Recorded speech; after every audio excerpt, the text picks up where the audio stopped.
Diamond B Sports presents the American Sports Cavalcade.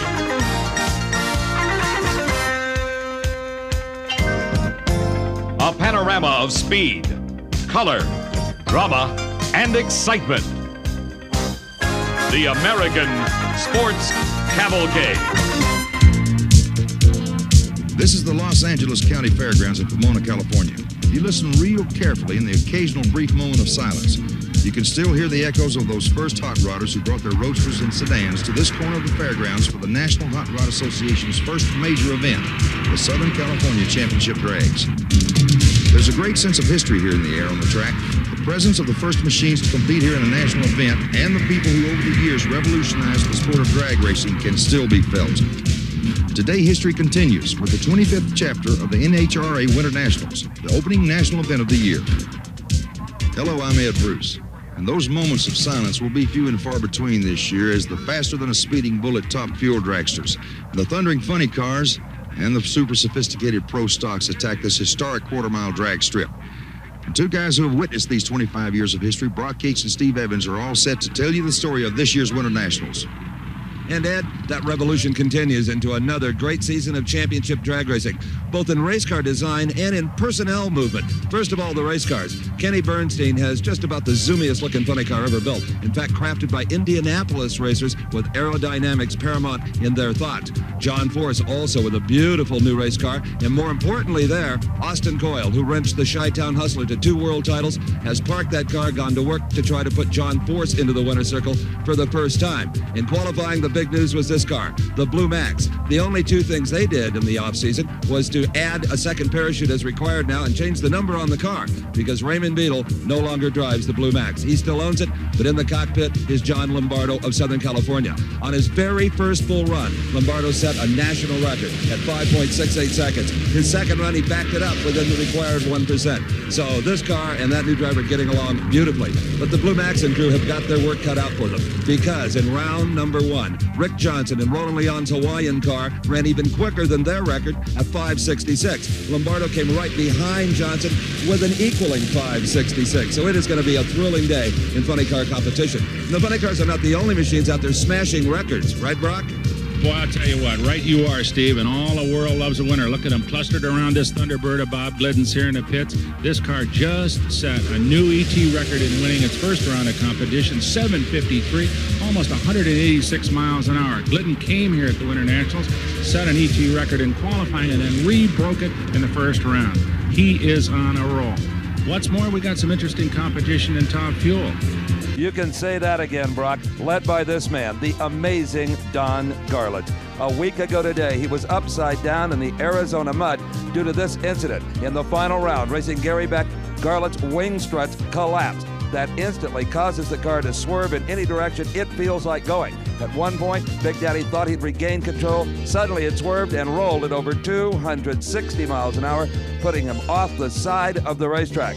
Everybody there said, well, Big Daddy won't make the Winter Nationals. They just don't know this man well enough. I arrived in Phoenix, found Garlits personally fixing the car. I asked him, could it be done? Well, it's going to take a lot of hard work and a little bit of luck and a little help from the Lord and all my friends, and I think there's a real good chance we'll be there at Pomona. And is he ever here? Big Daddy struggled a little bit in qualifying, but did make the program. First round earlier today up against, again, Gary Beck. Garlits had it all together. Well, any concerns Don may have had about the handling of this car were quickly erased. He was off the mark first, a beautiful 5.53 seconds elapsed time at 258 miles an hour. He advanced into round number 2. I was there to greet him. Well, Don Garlits is going to be mighty pleased with that time slip. The 5:53 Don ties for low ET of the round with Connie Coletta, and most importantly, you finally got it down the racetrack after all the thrash. Thank God for finally getting down the racetrack. It's my first full run of the meet. The track seems to be excellent. They really did a nice job on it last night. They scraped it, and you couldn't ask for the track to be better. You were concerned about the handling of the car. Car seems to be handling nice. It's not the car I had in Phoenix, but it's okay. Okay, Big Daddy going into round number 2. In the world of big-time sports, the word legend is often overused, but in the case of Big Daddy Don Garlits, it's nearly an understatement. The giant crowd here at Pomona cheered him to a point where the decibel level practically equaled the exhaust note of his Top Fuel dragster. And when we come back, we will see the man from Florida, who some say has nitro for blood, continue his battle for a 5th Winternationals title.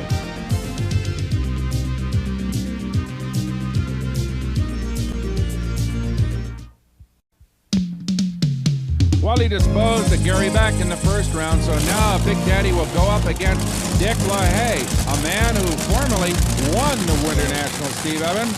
Indeed he did, just a couple of years ago. So Don Garlits, minus some of the aerodynamic tricks he had planned for the Winternationals, those were destroyed in the Phoenix crash, is ready in the near lane to challenge this man, Dick LaHaye of Lansing, Michigan. LaHaye driving a brand new, as yet unpainted race car, and it is crewed by his daughter, Kim, Brock. Right, Steve, and Kim and Dick definitely have upset on their mind. Even though Garlits got passed back, Garlits is known to be running a car that is not really up to par here, and Dick LaHaye can run with the best of them when the combination is right. And LaHaye will not beat himself. He makes very few mistakes. You've got to get to the finish line ahead of this guy. Don Garlits, after his success in round number 1 against Gary Beck, kidded with Brock Yates about a rather desperate strategy. Well, I hope I get a lot of red lights against me.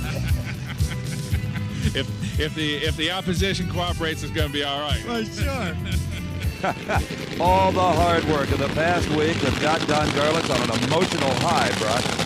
Right, and he's so much more relaxed than he used to be. Remember, he used to come to the races, and boy, he was one intense guy. Very, very few smiles. Now he seems to be having a lot more fun. Well, we covered the comeback trail for Big Daddy last year, winning, of course, the U.S. Nationals, following it up here with a World Finals win on this very same racetrack at the end of the season.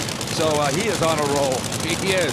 And, of course, this is one of his very favorite racetracks. He's been running here since 1963, so he knows how to get to the other end, that's for sure. Well, the engines are finally up to temperature on an unseasonably cold day here in Pomona, California, and both drivers begin that delicate staging process, moving those front wheels into the electronic beams of the starting line. Starter buster couch in place, eyeing both of them. Garlits moves in quickly here in the near lane. LaHaye taking a little bit more time over in the far lane. Everybody in the place, a turn-away crowd on their feet for this one. Every time Big Daddy comes to the line, you can be sure everybody pays attention. All right, finally, they are stayed. Garlits moves in. It is time for second round competition. Don Garlits, Dick LaHaye. You couldn't ask for a better start. Side by side at half track, Garlits makes his move. It is Don Garlits, his quickest time of the Winternationals. 5.50, and look at the speed clock, 262 miles an hour. Well, Dick LaHaye gave Big Daddy all he wanted for almost the whole length of the track, and it was just in the matter of the last few yards that Big Daddy pulled it out. But look at LaHaye right out with Garlits and giving him everything. It's wheel to wheel all the way to half track. Finally, that little burst of speed that gave him 262 miles an hour won it for Garlits. Is this the beginning of another Garlits charge to victory? Well, Don, you picked up the pace a little bit in the second round. A nice 550 over 260. Yeah, the car's handling good. I'm just kind of easing up on that top speed, you know, because I'm still a little nervous about it, but it really responded nice in. It went straight, and we're very happy with it. Well, the big names in Top Fuel are all here at the Winternationals. Here's another one, Gary Ormsby, the defending champion from last year, came down from his dealership up in Northern California to compete, Steve, against yet another Californian. Indeed, his competition in that far lane will be Denver Schutz. Denver is a raisin rancher, really, from Central California. Both these guys been drag racing a long time, but for Gary Ormsby, a 20-year dream came true a year ago with that Winternationals title. Denver Schutz was one of the first drivers in the country to break the 5-second barrier some years ago, but still looking for that first big national win. This could be a good race. Gary Ormsby is showcasing a brand new automobile with some interesting aerodynamics on the vehicle. In fact, that seems to be the new trend in Top Fuel. The look for more speed through aerodynamics. Steve had a look at that trend. We've talked a lot about funny car aerodynamics. Well, the Top Fuel dragster drivers are thinking seriously about it, too. Witness Gary Ormsby's car. Now, this piece of hand-formed sheet metal, there's one on either side, attaches to the chassis and hopefully will force air around instead of over the rear tires, getting those rear tires a little more streamlined. Other factors included in Ormsby's car, it's the longest Top Fuel dragster I've ever seen at 265 inches. Now, he says it's got built-in traction because at that length, it'll flex and put more weight on the rear wheels through weight transfer. Also, because Gary's only 5'8", they've been able to lower the cage on the car a full 2 inches, get it a little more streamlined. They've raised the cowl in front of Gary. They ran wind tunnel tests on a model of this car and could tell by the smoke they put over it that by raising the cowl, then that air goes directly into the blower scoop. So Gary Ormsby may well be on the right track. Very possibly, Steve, because he worked with, along with his crew chief, Lee Beard, worked with Nigel Bennett, the chief designer for the Lotus Formula One cars, to develop a new aerodynamic shape for these vehicles. So, it could be that Gary Ormsby's on a new track, but Denver Chutes is sure to test him. Oh, you bet he will. Denver Chutes just cat-like off the starting line. Gary Ormsby stages, they're gone, right together. Denver Chutes and Gary Ormsby, another great race until the engine blows in Denver Chutes' car. It is Gary Ormsby going to the semifinals. Denver Chutes did a fine job of driving there, Brock. You can still see the oil sheen on that right rear slick. Righto. That automobile was out of control in the hands of a lot less experienced drivers than Denver Chutes. Look at that wheel. That could have put the car sideways, actually into Gary Ormsby, but Denver Chutes held it under control, and of course, Gary Ormsby squirted on past to take the victory.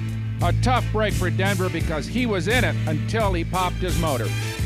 And Denver thoroughly lubricated that far lane. But a little bit of cleanup time is not going to get this crowd down. Look at them, Brock. They're amusing themselves. Right now, let's go out of the pit area and check in with Ed Bruce. Steve, as you know, the history of drag racing here at Pomona dates back to the 1950s when this track was just an empty gravel parking lot, an empty expanse of land just waiting for a purpose. Then along came the Pomona Police Department, looking for a place for hot rodders to legally pursue their sport of acceleration tests. And this parking lot was converted into a drag strip for weekend races. It was, by today's standards, a primitive setup. No grandstands, a simple timing tower. But it was for the hot rodders a sanctuary, a place to let it all hang out that was safe and legal. In 1953, a 2-year-old organization, the National Hot Rod Association, formed to help promote the burgeoning sport of drag racing, with the city of Pomona producing its first major event, the Southern California Championship Drags. The cars, the facility, even the entrance fee has changed, but the idea is still the same. Get to that finish line first. Let's go back to Brock. And Ed, here's a man that remembers those primitive days of drag racing. Big Daddy Don Garlits, at age 53, still the greatest star in this sport. You're looking at the mirror-like front wheel on the world's fastest Top Fuel dragster. The first man to ever crack 260 miles an hour, the reigning world champion from Old Forge, Pennsylvania, Joe Amato. Now, what a story this guy is, Steve. Came out of the hot rodding ranks, started in the amateur classes in drag racing, on the way built himself a big business in the speed equipment parts, and went on after 3 years in Top Fuel to win a world championship. Something his adversary in this race, Connie Coletta, has always dreamed of doing, but has never accomplished. He too, though, Steve, a pioneer in the sport, dates way back to its origins, and also has made a lot of money along the way. So here are a couple of very rich players in drag racing. Well, Connie Coletta's flying service that he started on a shoestring has grown to the point that Connie just bought 2 DC-8. NHRA thinks they have a problem with semis in the pits. Wait till he invents the flying trailer. Joe Amato, as you said, in the wholesale speed equipment business, it's a big one. Over 300 employees in Old Forge, Pennsylvania. Well, I'll tell you what, Steve, neither one of these guys are worrying about the prize money then. This is basically a race for honor and an opportunity to move on to the semifinals here at the Winternationals. You know, it was almost 10 years between Don Garlits' first 250-mile-an-hour run and Joe Amato's historic 260 last year. And it really came about due to the efforts of Tim Richards, the crew chief on Amato's car, who came up with that giant wing and a number of other tricks. Connie Coletta was the first to imitate the wing. He even went a full story higher. So these two guys come to the line with probably the tallest set of wings in the place, although everybody has gone to those big high wings that Amato and Tim Richards pioneered. Amato getting ready, kind of clamping down those gloves one last time as he moves into stage. This is kind of a classic confrontation in its own way, Steve. The new kid on the block versus a guy that's been here almost forever. In fact, Coletta won the Winternationals a long, long time ago in the days he was running a single overhead cam Ford racing engine. So Connie moves up quickly, as he almost always does. Amato will take his time. He's not inconveniencing Coletta. I said it's a very cool day. Little chance any of these engines are going to overheat to any great extent. Joe Amato in the near lane. He had lane choice, selected that near lane.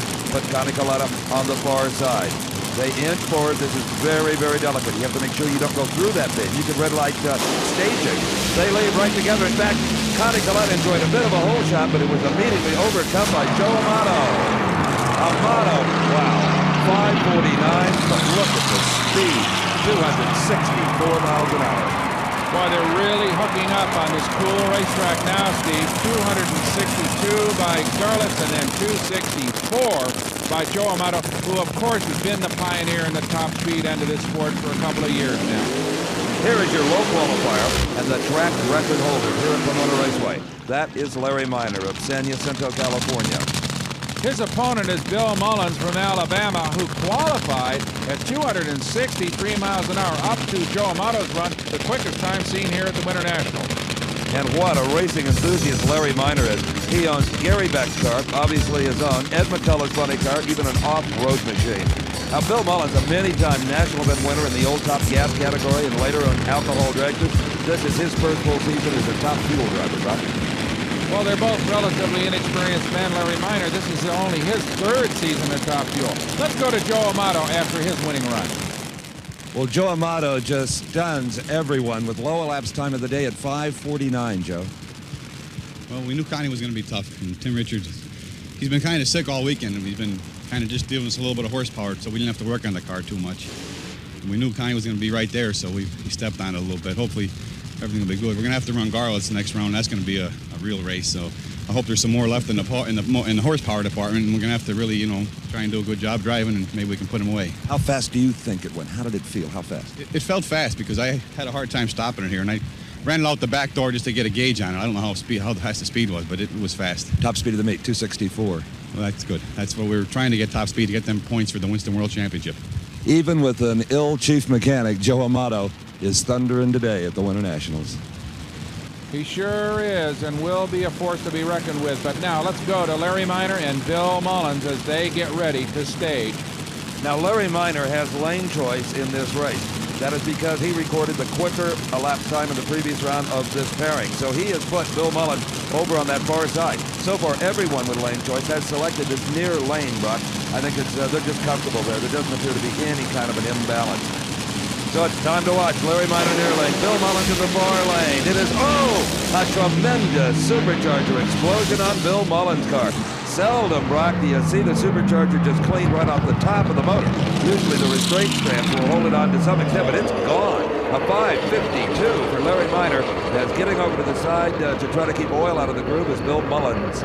Boy, it happened very early, too. Usually you see a blower explosion at the far end of the racetrack, Steve, and that came just a matter of a few feet off the line. Fortunately, Bill wasn't running all that fast when it happened, which perhaps contributed to it being a non-incident incident, as it were.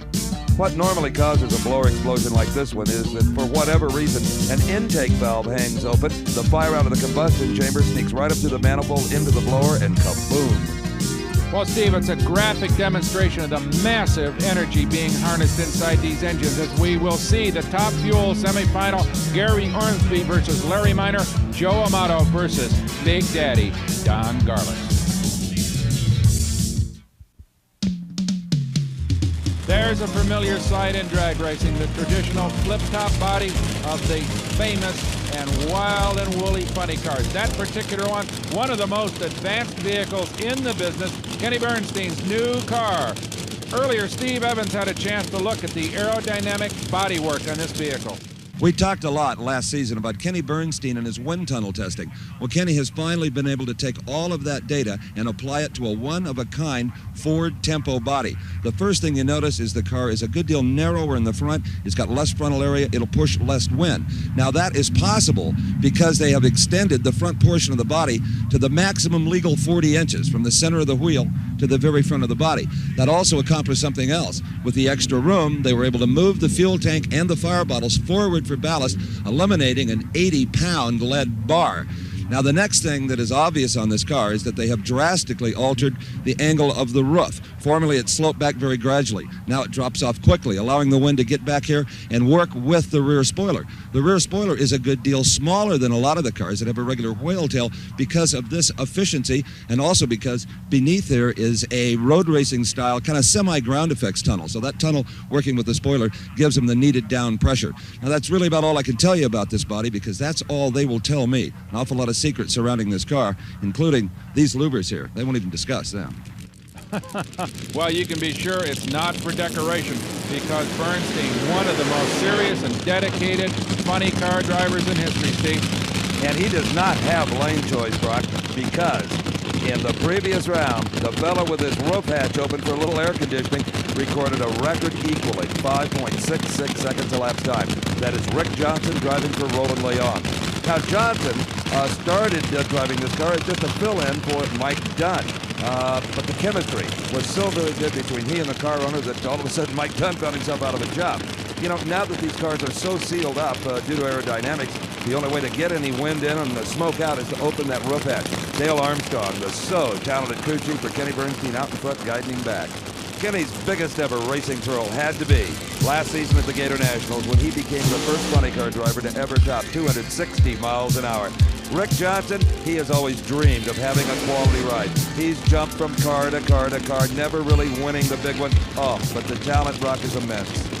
Well, he certainly started to show it with the Roland Leon car, which has not had a particularly good recent history. However, over the years in funny car competition, the Hawaiian is one of the best-known names among all the funny cars. And car owner Roland Leon, Brock, in the mid-'60s, won 2 top fuel titles with Don Perdome driving and the late Mike Snively. He then moved into funny cars. Butch Moss won the Winternationals for him, so did Larry Reyes. So he's got a pretty good track record at the Winternationals. Well, let's see how his new driver, Rick Johnson, does against one of the very best in this business. And there is Roland personally bringing the car to the starting line. We talked about all the tricks on Kenny Bernstein's car. There's plenty of them on this Dodge Daytona body in the near lane. Well, the track is fast, the cars are muscle-bound, the drivers are great. This is a super race, Steve. This, Brock, was the quickest side-by-side funny car race in history. 5.58 seconds, an undreamed-of number for Rick Johnson. He wins it over Kenny Bernstein. Bernstein at a 5.67, even though something went wrong just before the finish line. Look at this race, nose to nose into the lights, but it's the Hawaiian that wins it in record speed. Pull yourself together, young man. You are the quickest driver in history at 5:58. What a pass. It was really a close race. Kenny was out on me there for a ways, and I had to use every button and handle I had in there to get around it. 550s, I have a hard time even saying it. Funny cars were never, ever dreamed to go that quick. Well, we've learned a bunch over the winter. You know, we've been doing our homework, going out and partying and stuff. Chrysler's done a lot of aerodynamics for the body. Hawaiian Punch has helped us severely. Roland's doing a good job. How about the speed? 263. Fastest we've ever been by a long ways. The aerodynamics and the tune-up on the car just make it run that good. You could pick up a lot of bonus points with these national records if you can back them up. You've already got that one backed up. Yeah, yeah, that's a hell of a pass, I'm telling you. Yeah, I really do appreciate all this stuff. You know, the car's flying, it's the crew that's doing it. I'm just along for the ride. When they run good, anybody can drive. And Rick Johnson should take some of the credit because he does an amazing job of wheeling this machine. Well, there was a day, Steve, when you could just sit in them and drive them, but now there's so much that goes on inside the cockpit of one of these things that you really have to be good. And here is one of the best, the defending champion, Al Segrini, driving Joe Paisano's beautiful AA fuel funny car. Now, Segrini won this race a year ago and a couple of years before that, so he's enjoyed great success at the Winternationals. His competition, Tom the Mongoose McEwen, Fountain Valley, California. McEwen was here for the first ever Winternationals, racing still at the silver anniversary event. Let's take a look a year ago at this man, Al Segrini's winning performance here at this race. It was Segrini in the green car in the far lane versus Tim Gross. The start was perfect. They were side by side. Neither driver would give an inch. Finally, Segrini's ahead and explodes into a ball of fire, forcing Gross to take evasive action. Al Segrini won the Winternationals, but most of the purse went into fixing the car. He was just fine. Well, things have changed for Al Segrini over the year. He campaigned his own funny car last year. Now he's a hired gun. Picked this ride up with Joe Fasano just a week ago. It's only a one-time deal, but who knows what kind of a relationship will develop if, in fact, he can win once again at the Winternationals. But right now, all he has in mind is to dispose of this man, the veteran, Tom the Mongoose McEwen. Always formidable and certainly a very, very real factor here at the Winternationals. Oh, indeed. And the more he races, the better he gets. I guess it's supposed to work that way, but some people say with a few years on you, you lose your reflexes. When you couldn't prove that by Tom McEwen or Connie Coletta or Big Daddy, they just get better. Well, I think experience begins to pay off. You see that light come down, that Christmas tree work so many times, it's almost automatic. But with the speeds increasing the way they have over the last couple of years, it is interesting that they've been able to lead it all the way through. So we've got a member of the real old establishment, McEwen, going against a guy who's also been around a couple of years, Steve. And he comes into this race with great confidence. It's been so very, very good to him. Tom McEwen will be the first to stage in that far lane. His home just about a half-hour drive from Pomona Raceway. Al Segrini's come a long way from Massachusetts.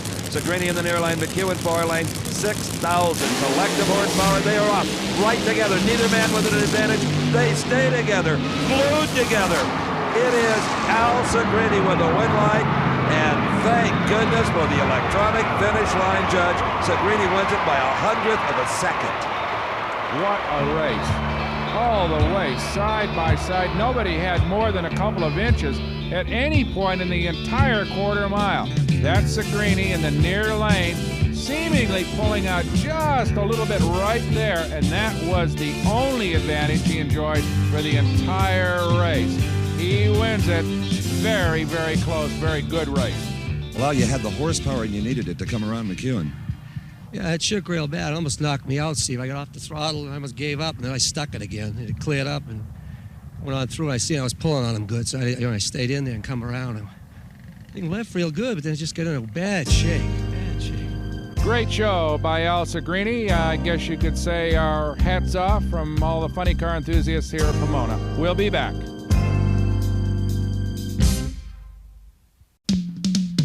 No more legendary funny car in the sport of drag racing than the Blue Mac.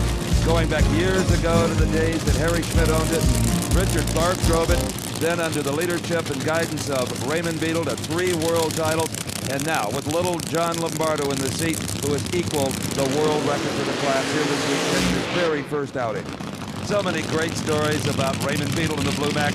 Who can forget a few years ago when in the semifinals he blew the roof right off of the car.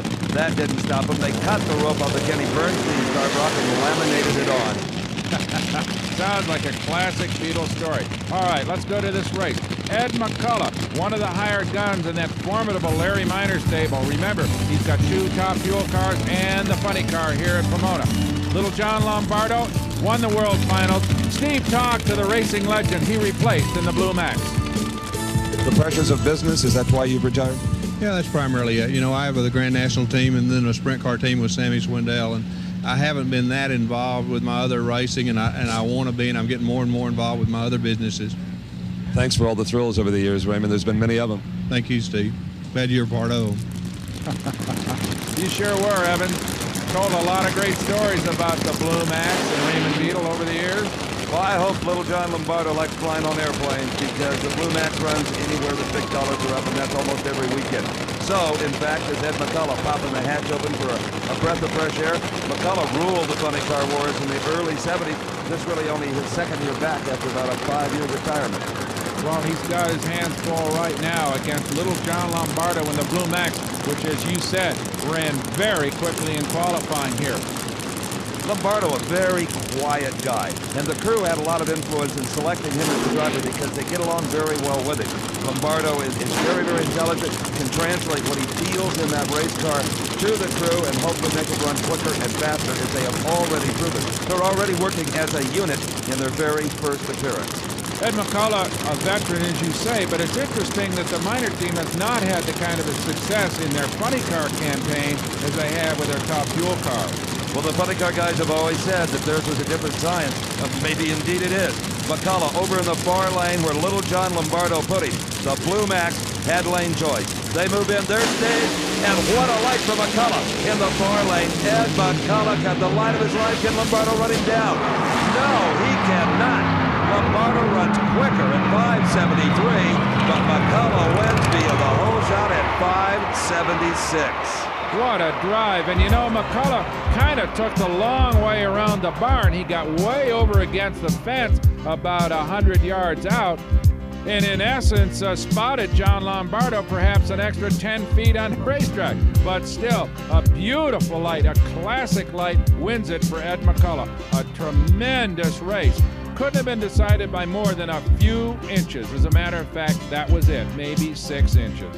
Even though Lombardo runs a lower ET, McCullough wins it with a higher top speed. Well, years of experience paid off for Ed the Ace McCullough on the starting line. A 400s hole shot did it for you.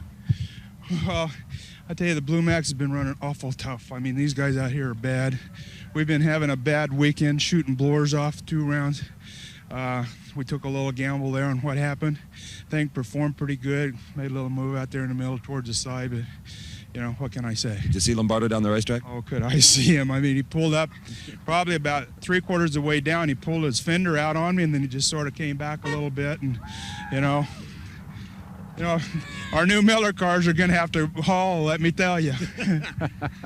Well, if the Ace stays as sharp against the lights as he was on that pass, nothing but good things face he and the minor team. Let's go to Steve Evans with the loser, John Lombardo. Sometimes, as little John Lombardo well knows, you just have to take your lumps in this sport. You've got to be tremendously disappointed, yet excited what the future holds for you here.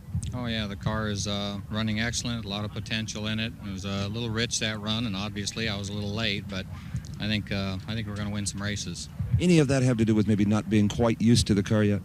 Well, I think the more runs you make in the car, the more familiar you get, the better job you'll do. There's no question about that. We had 3 tenths going in that race. I mean, he had run a 590 and we had run a 560, so I was by no means going to even attempt to cut a light and chance a red light. I didn't think he'd pull off that much. See you on down the road, John. Okay, thank you. A very cool man, John Lombardo. As we go to the next pairing of funny cars, a couple of guys who are among the hardest working, most devoted men in this business. John Force and Dale Poldy. 2 men who have campaigned virtually everywhere funny cars have ever run, Steve Evans. Boy, you called it, Brock. They have clawed their way to the upper echelons of professional drag racing, and now both of them wearing the corporate signatures. It means they've got, finally, the financial support they need to be a world champion. John, brute force, Bellflower, California, up against Dale Poldy, another Southern California native. In fact, Poldy goes back to the days of Mickey Thompson. He was driving a funny car when he was 19 for Mickey Thompson. John Forrest was a truck driver full-time, a racer part-time. Now, the only truck he has to drive is the 18 rig that hauls his funny car on down the highway. Dale Poldy, there were years when they used to haul produce in the winter with their semi to help pay their racing bill. Not any longer. Not so now, as you say. These are 2 of the classiest rigs in the business. Beautifully prepared, funny cars. And it really, in this particular case, I think it'd be very difficult to make a choice between either one of these guys. No underdogs here, I wouldn't say. No. And the biggest news off-season was that Austin Coyle, the man who co-owned and wrenched the famous Chi-Town Hustler and Frank Hawley to 2 back-to-back world titles, parked that car and went to work for John Forrest, rumored to be the biggest crew chief contract ever. Poldy had a disastrous season last year. He burned 1 car to the ground in testing. It seemed like every time he went down the racetrack, all the connecting rods would come out right in the lights, costing $5,000 or $10,000. They think they have found the problem, the thing that was causing all of that misfortune. They hope they have eliminated this year. John Force has been a bit erratic on the starting line. I think with the addition of Austin Coyle, he could just worry about the business of the sport and driving the race car and forget all of the mechanics. Concentrate on that tree. Both drivers with a great lead, but Poldy stretches out a car length 100 feet out and hangs on to at least half of that. Dale Poldy wins it 574 to a 576. Incredible racing.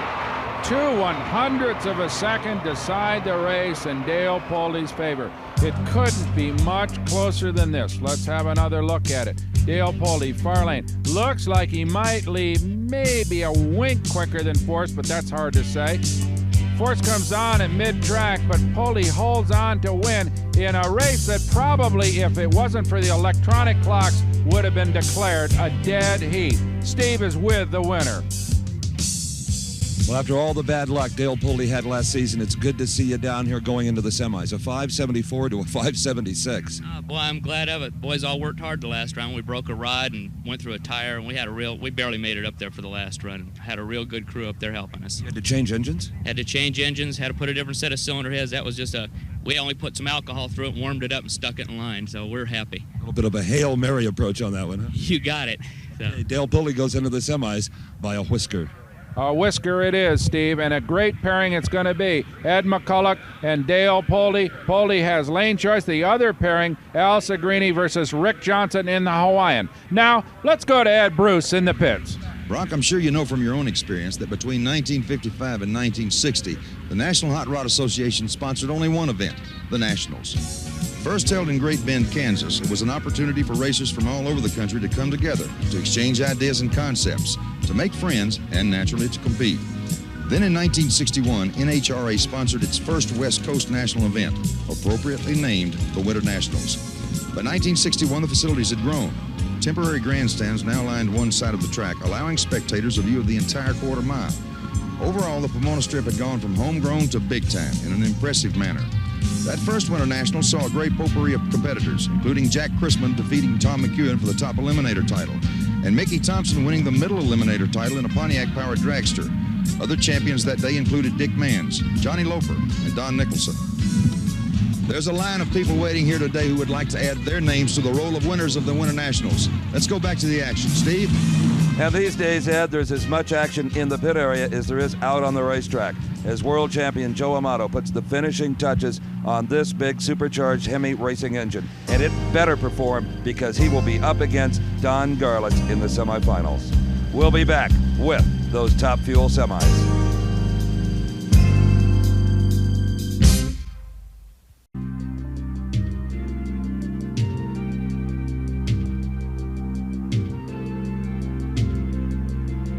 For 25 years now, these San Gabriel Mountains have echoed to the spectacular sounds of the great drag racers that have run on this historic Pomona Raceway in their shadow.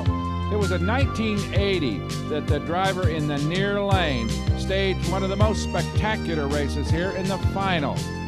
She beat her former crew chief and arch rival Connie Kalita to win the Winter Nationals. This lady, Shirley Muldowney, three-time world champion, added to her legend. But last summer, outside Montreal, Quebec, massive injuries were involved in a spectacular crash at 260 miles an hour in a qualifying run. The car shredded at high speed, terribly injuring the world champion, Shirley Muldowney.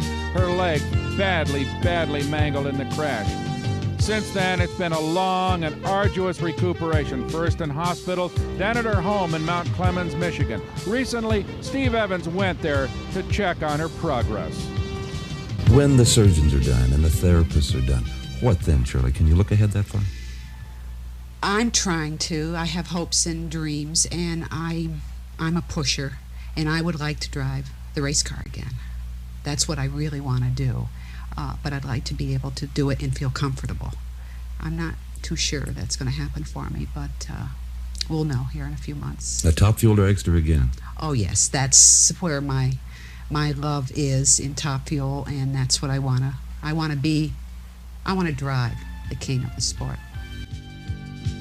Well, let's hope we once again see this signal as number one from this great lady and this great competitor, Shirley Muldowney. And no one won her back more than Big Daddy Don Garlits. He was the first to sign her competition license when no one else would. They later went on to have their feuds both on and off the track. But last week in Phoenix, after Garlits survived that 260-mile-an-hour crash, Shirley called him and said, "Big Daddy, would you build me a car if I race again?" How about that? These fiery competitors oftentimes have their ins and outs in relationships, especially on the racetrack, but when it comes down to the hardcore of things, they are a fraternity. They're always together when one of them gets in trouble. And what a confrontation here. Don Garlits in the far lane. We've told you the story before. A week ago, the car was upside down in a billion pieces. He's up against one of the slickest machines ever created, Joe Amato, the reigning world champion. And the lady in red helping Joe back up is his ever-present wife, a lady who is so closely involved with Joe that she almost rides in the car with him. Earlier, Steve had a chance to talk with her about his upcoming race with Don Garlits. 1 year ago at the Winternationals, Don Garlits appeared to be headed for the winner's circle until he ran into Joe Amato, who put him away. Joe went on to become the world champion. And this is Jerry Amato. You got a shot at Big Daddy again here, Jerry. How do you feel about it? Steve, I feel good going into it, but he's been around a long time, and he really knows what he's doing. There are some drivers when they race Garlits, Beck comes to mind, that maybe he psychs them out, but Joe doesn't appear to have that problem. No, I don't think so. He's pretty aggressive, and he's ready for him. Now, in the elapsed time department, you've got an edge. Yeah, a little bit, but he can still gain on him. Okay, good luck to you, kid. Thanks, Steve. Well, this is going to be an interesting confrontation. Really, essentially, the youngster versus the old pro. But, boy, the youngster has got himself a piece of machinery that's going to be hard to beat, especially when you remember, Steve, that Garlits' car was bent up like a pretzel just a week ago. There's Steve already. Amato leads first. He goes straight up in the air, smoke in the dark at the same time. Garlits, something goes wrong. Now Amato shells an engine in the lights. This is an artillery convention, not a drag race. Jerry Amato very concerned about her husband, but with that engine in the back where Don Garlits put him some years ago, Joe Amato should be okay. Boy, the motor is not okay, Brock. What a race. I've seen 500 milers that didn't have this much action in it. A quarter mile worth of wild and woolly action. First, a big wheel stand by Joe Amato. Then he gathers it up. A lot of smoke suddenly comes out of Garlits' engine. He's out of it. And then into the lights. And there goes Amato's motor like a rocket. What a drag race. Amato wins it when he appeared to have it lost, Steve. It seemed as if Garlits was on his way to a sure victory. Then Amato wins it with a blown-up motor. Well, the safety safari, as always, right on the scene. Joe Amato wins the race, but completely destroys an engine. Apparently, some of the shrapnel flattening the left rear tire. Joe, still with his helmet on here, staring where the supercharger used to be. Now, there are very strong restraint straps required to hopefully keep those superchargers near the engine, but apparently this one was just so violent that the straps, as strong as they are, could not handle it. So this is one of the few superchargers we've seen get away from the automobile with the restraints in place. Joe, that was just a violent one. Yeah, it was violent, Steve. You know, we won the race, so that's the main thing. We got another motor, and hopefully we'll get back in and win this whole thing. Boy, that's an expensive explosion. We're looking at $5 or $6 grand minimum there. Yeah, you burned like 10 probably, but you know, that's racing. You know, you have to be willing to take the good with the bad. I'm glad we won the race. You could have lost the race and blew the motor up too, and that'd be a lot worse. Tell me about how it felt in the car when it let go. Well, first of all, the car did a real big wheel stand. I don't know if you realize that, and I was tempted to shut it off because it was starting to go to the left, but then I got it down through there, and then it just made a violent move. I saw Garlits, something happened to his car, and he broke or went up and burned the pistons, and we got around him, and then next thing it went boom, and the car just jumped right off the ground. My main objective then was to get the chute out and get it stopped, get the fuel shut off, and just try and stop in case there was something really bad went back there. But it all stopped pretty good. All the safety stuff worked. Well, you did a fine job of driving, too. Wow. Well, I'll tell you what, Joe Amato could write a small book about that particular race. Well, all kinds of action, Steve.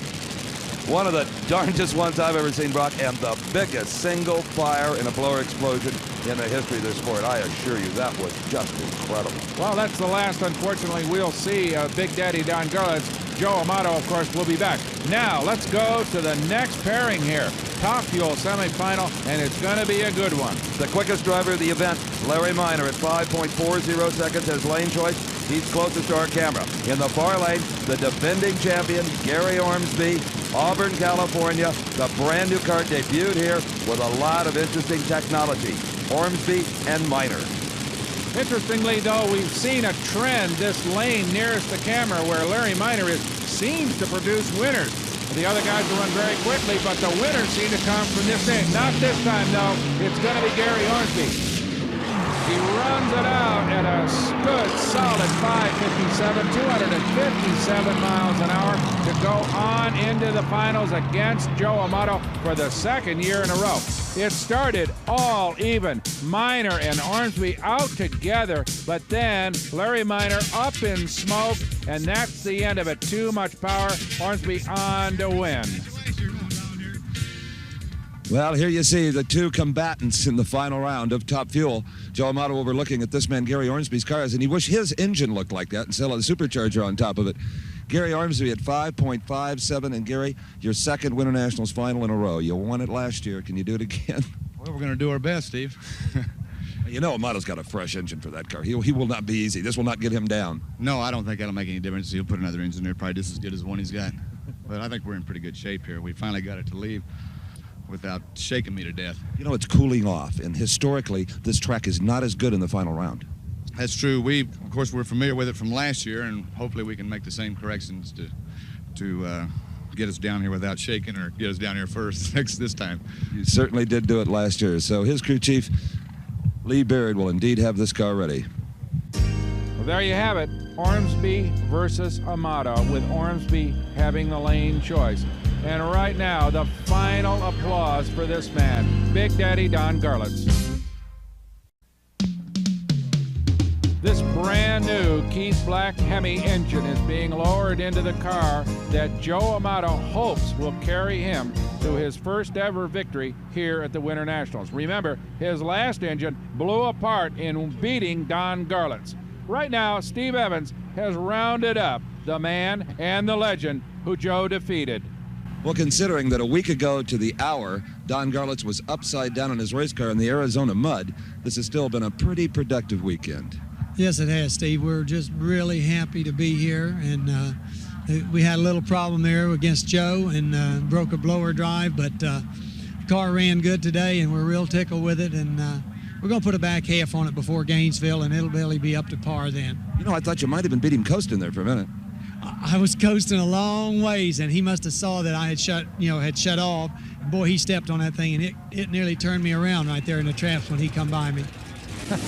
Well, this will turn you around. It's Pro Stock semifinal time. That's Bob Glidden. Just a pack of guys that have shown up at the Winternationals to scratch and claw their way to the Pro Stock title. Brock, let's see how our semifinalists got this far. This was second round. In the far lane, the Ford Thunderbird of Ricky Smith. Near lane, the incredible Warren Johnson in a brand new Oldsmobile.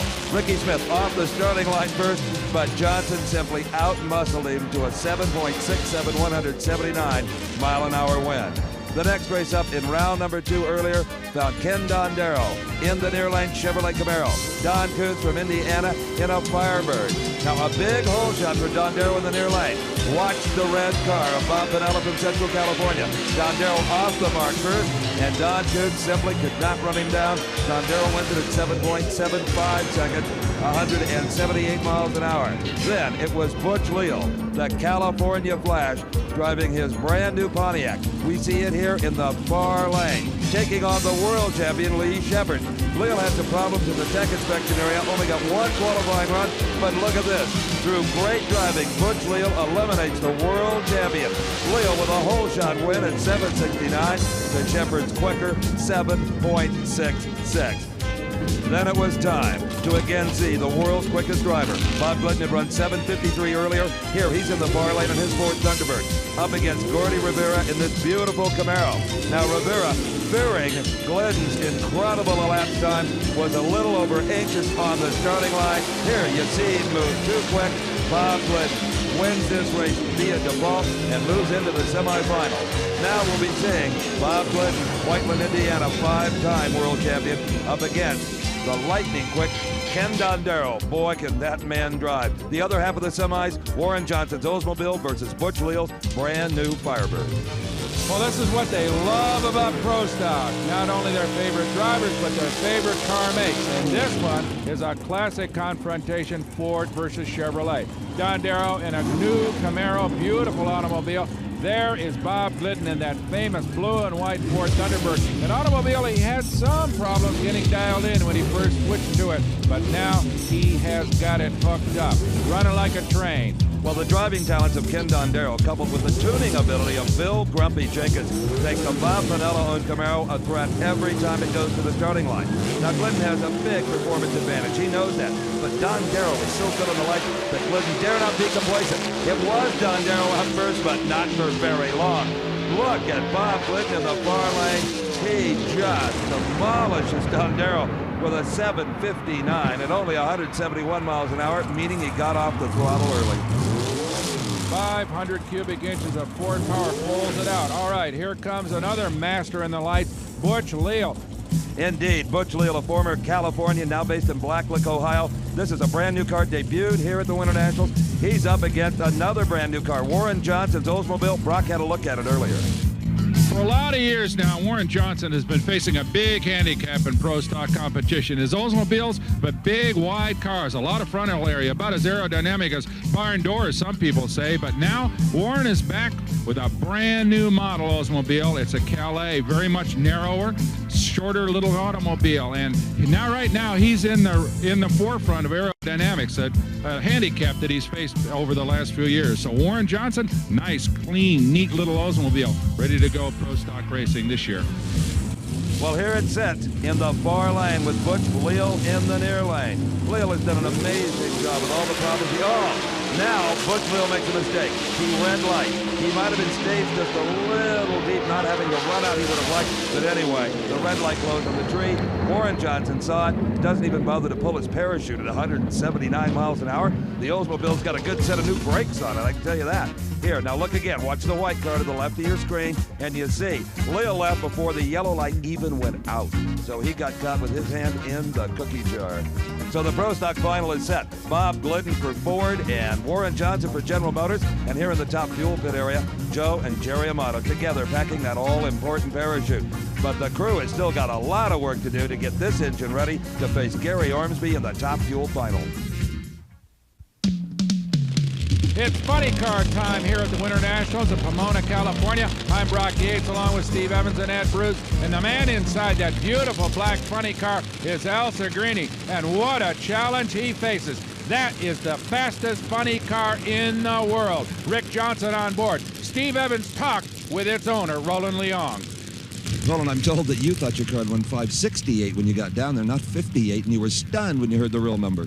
Well, maybe my eyes are getting bad and I'm getting a little old or something. But I thought it run 568, and we beat Bernstein with a 567, and Rick did a hell of a job by leaving them until I got down there, and they said it run 558, and I couldn't even believe it. Without revealing any speed secrets, which you wouldn't anyway, is there one particular thing you've done to this car to wake it up like this, wake everybody up?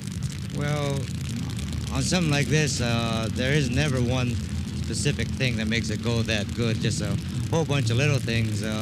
What I'm really happy for is that the engine's not eating itself up. We're going through the lights clean and dry. We put 8 pistons back in her, and we're ready to go again. Ready to go again, I guess, with Rick Johnson having a 558 notched in his gun. He's going to go against Al Segrini, who, remember, disposed of Tom McEwen in one of the closest races we've ever seen. Yes, but not a very quick ET on that race. Only a 590. Segrini has to have found some power. Look at this. Segrini staying right with Rick Johnson. Johnson looked like he had to get off the gas pedal for some reason. Al Segrini in a major upset, and they found some power. 579, 253 miles an hour. Boy, you could always expect the unexpected in drag racing. If there was anybody that had to go into that race as a favorite, it was Rick Johnson. And here's the other half of the semifinals. It'll be Ed McCullough versus Dale Poldy. Here we see Poldy's car idle into the water to perform the ritual burnout, get those tires hot, put some hot sticky rubber down on that racetrack. This could be an explosive semifinal race. Meanwhile, down at the far end, Brock Yates has caught up with the world's quickest driver, Rick Johnson. The racetrack's starting to cool off pretty good. Do you think it's? Do you think that was a factor? I don't think the actual temperature of the racetrack has that much to do with it. It's getting a lot of rubber built up on it. It's a real touchy racetrack right now. I kind of think we made the wrong choice on lanes. We had lane choice. The guy in front of me went out there and did basically the same thing, but didn't catch it quite as quick. I caught it, just couldn't quite catch up with him again. Well, we're sorry you went out, but I'll tell you what, you had him romping and stopping in the stands so far today. Great. Oh, yeah, after the performance the car had this weekend, we'll be all right. Great race. Like to do a little get better, and one of these days we're going to win one of these things. You sure will. Congratulations. We're sorry you lost. That's okay. Thank you very much. And now let's go to Steve with the surprised winner, Al Segrini. For the second year in a row, Al Segrini goes into the Winternationals final. And Joe Paisano's car, you had to be a little worried racing the quickest car in the world. Oh, yeah, but I've never seen anybody win a race down that other end. You got to get to these lights first to win. And, boy, Joe's prepared a great car. He's got a brand-new engine in the car, the JP1. I'm really tickled with it, and I'd really like to get him an Oscar. He's never been on the National Event Winner's Circle. He's really been down. He's had a couple open heart surgery, and I really want to get him an Oscar for that mantle. I think we can do it here. You may very well. Al Segrini, can he make it 2 in a row? We're not talking about the movie star type Oscar. We're talking about the trophies the NHRA offers to the winners of major national events. The nickname among the racers, an Oscar. Indeed it is, Brock. Here is Ed the Ace McCullough, the Oldsmobile-bodied car of Larry Minor. McCullough won the Winternationals way back in 1972. His opponent here, Dale Pulley in the far lane, he won this race in 1980, but this is his first final round appearance since 1983. So Pulley and McCullough, a good matchup. McCullough left too soon. You remember that great hole shot he had in the previous round? Well, he leaned on the tree a bit too hard this time. Dale Pulley just shuts it off to save the parts and pieces. No elapsed time's even worth mentioning here. The important thing is, Dale Pulley goes into the final round against Al Segrini. So, all of our finalists are set. The Winternationals started out with 800 cars. It boils down to 6 now. As we await the finalists, let's check in with Ed Bruce once again for some Winternationals nostalgia. Ed?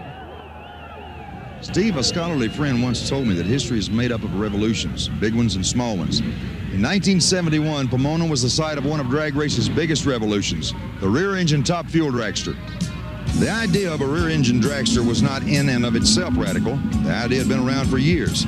As far back as 1955, rear-engine dragsters had been competing at national events. What was radical was the combination of the car's designer and driver, Big Daddy Don Garlits, and its performance, record-setting. Recovering from an accident in 1970 when the transmission of his front-engine dragster had exploded on the starting line, Garlits mapped out an idea for a rear-engine dragster that he felt would work. Debuting at the 71 Winternationals, Big Daddy demonstrated to a world of front-engine racers that there was validity to the concept of putting the engine behind the driver. He set both ends of the national record that day, and as he swept through the field of cars that included Carl Olson and Jim Dunn, a new era in top fuel racing was ushered in. Today, rear-engine dragsters are going 260 miles per hour in under 5.4 seconds. Let's go back to the action now. Brock? Well, Ed, Big Daddy Don Garlits has won the Winternationals 4 times over the span of his long career, but the man who owns this beautiful blue dragster is going for his 2nd International Championship in a row. Boy, the fans are ready for the Pro Stock Final here at the Winternationals. The General Motors troops are going to be riding with Warren Johnson and Oldsmobile. The Ford supporters, well, they've got the world's quickest Pro Stock driver to root for. Of course, Bob Glidden. He is in the far lane in the Ford Thunderbird. Now, I didn't know Southern Californians owned this many jackets. Look at them. It's a cold afternoon. Brock asked Warren Johnson if the weather has any effect.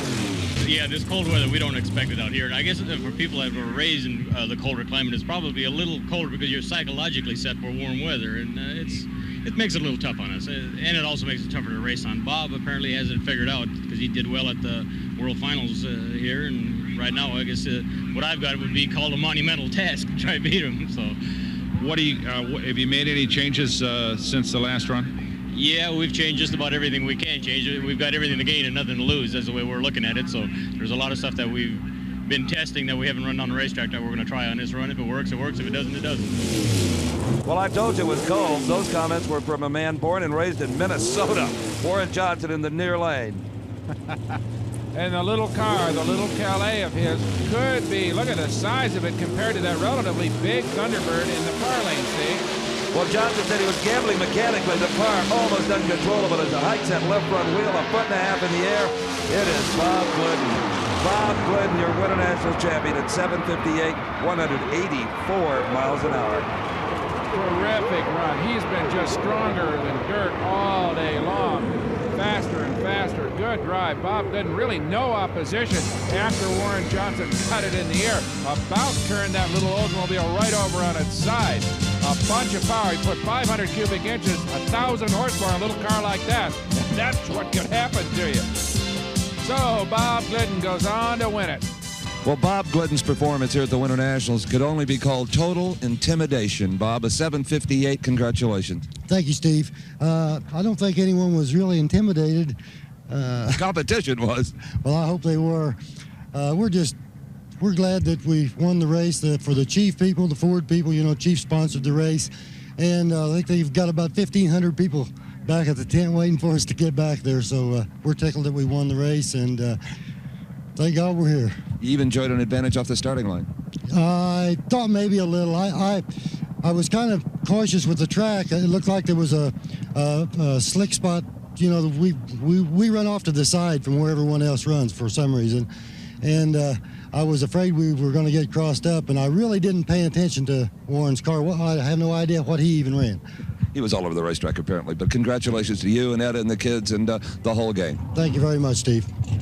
Well, in particular, wife Etta, who along with Bob wrenches this car every day of her life, and they reap the rewards together and also the defeat. But today, it's sheer victory. Now, let's go to the funny car final, Steve.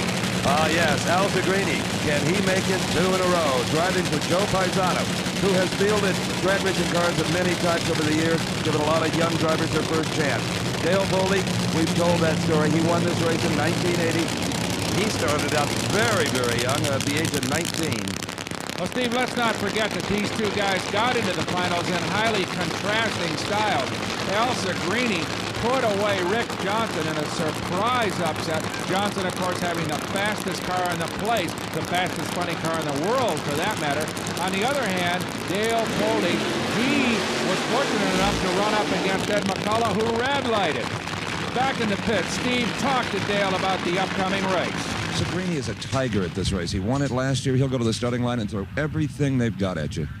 He will, and Uncle Joe Paisano is probably one of the best guys to drive for. I think if I had to drive for anybody, I'd like to drive for him, and Segrini's got a real good ride, and he's a good driver. It's going to be a good race. You know, thinking back over some past finals, this track, especially as it cools off in the late afternoon, tends to not be quite as good. You got to be careful.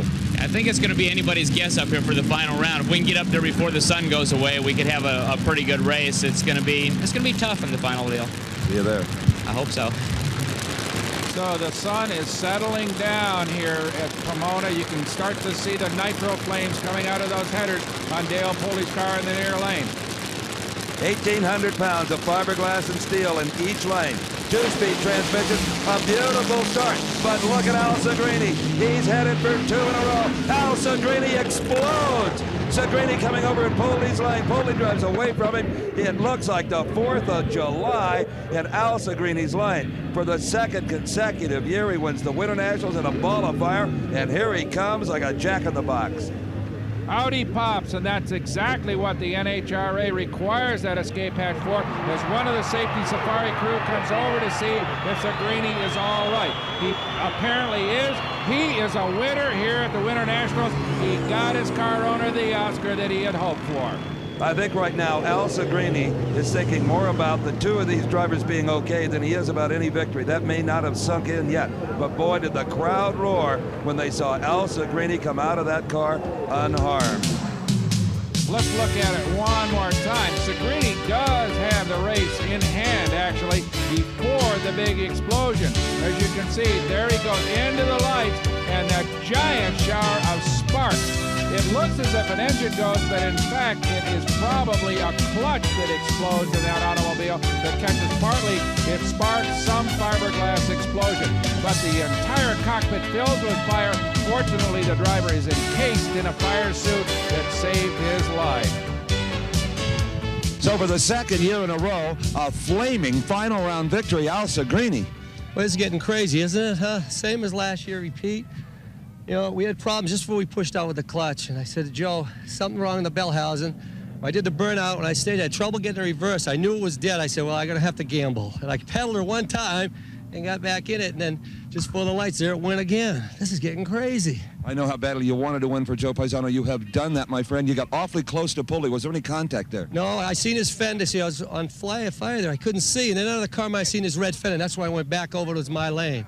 All right, let's clear this area. We got more cars coming down. Congratulations again. Thanks, Steven. All right, he does it. Second year in a row for Al Segrini. Now, the question is, can this man, Gary Ormsby, repeat as well in Top Fuel? strapped into his Top Fuel Dragster world champion Joe Amato. He will face off with defending Winternationals champion Gary Ormsby. Ormsby trying to make it 2 in a row.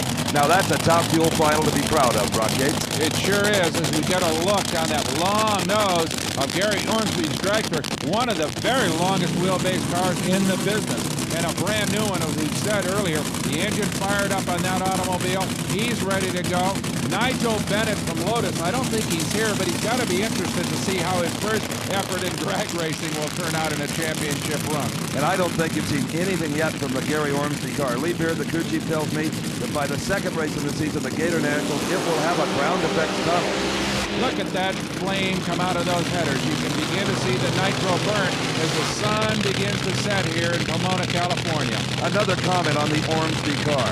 After the Shirley Muldowney crash, chassis builder Al Swindle, who built Shirley's car, built this car for Gary Ormsby in a different construction. It's kind of a monocoque center section that hopefully will protect his legs should he be involved in any kind of an incident.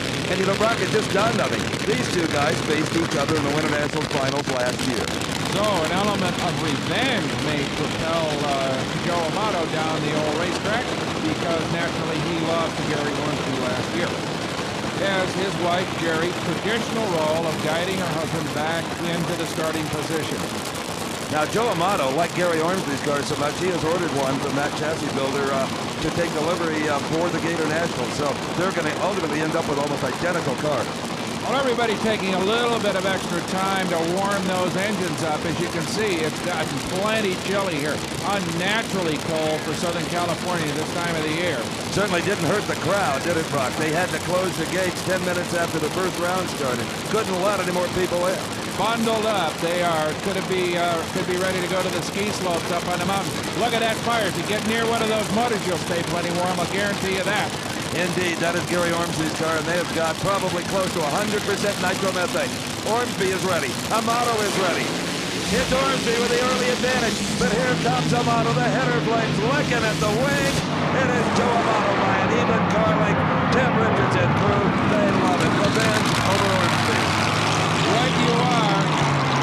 Joe Amato turns the tables on Gary Ormsby, a 5:55, a solid 261 miles an hour to win it.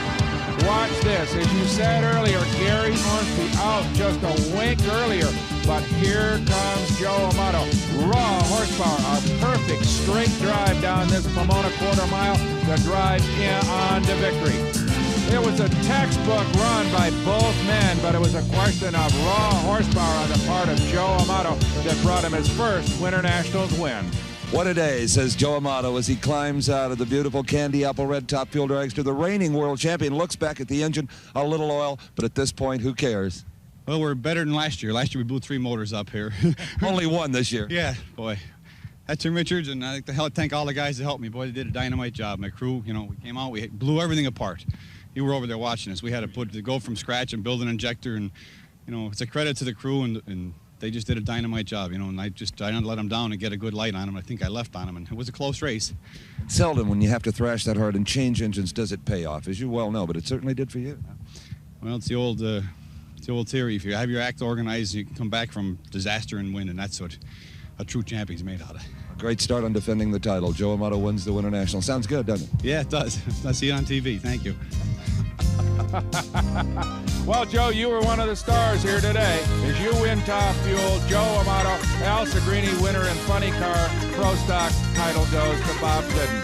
I'm Brock Yates, along with Steve Evans and Ed Bruce. Thanks for joining us today at Pomona, California for the 25th running of the NHRA Winternationals. The executive producer for American Sports Cavalcade is Harvey M. Palish. Produced and directed by John B. Mullen. Promotional consideration provided for and a fee paid by the Style Auto World Championship Team, the nation's premier source of fast lane fashion. Style Auto, the champion's choice for the style of your life.